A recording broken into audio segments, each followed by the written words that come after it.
Павленко.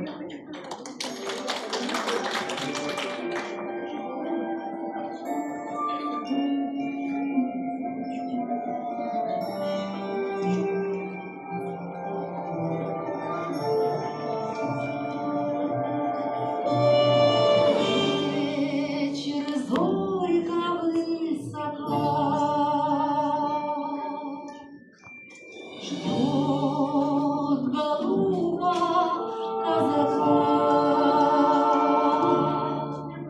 Где ж ты, родный, где ж ты, мой сердечный, оправдай-ка ты мои надежды, просил оставить меня навечно. Давно не видно казака,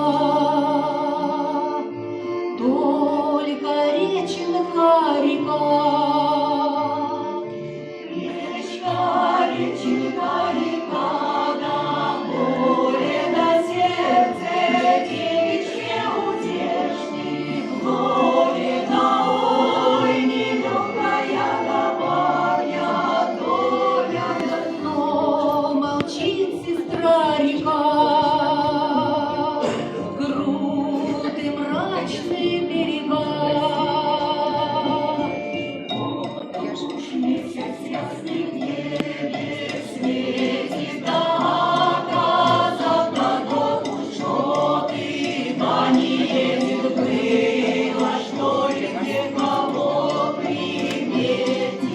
Но не надо казаку на чужом-то берегу. Берег, родный берег,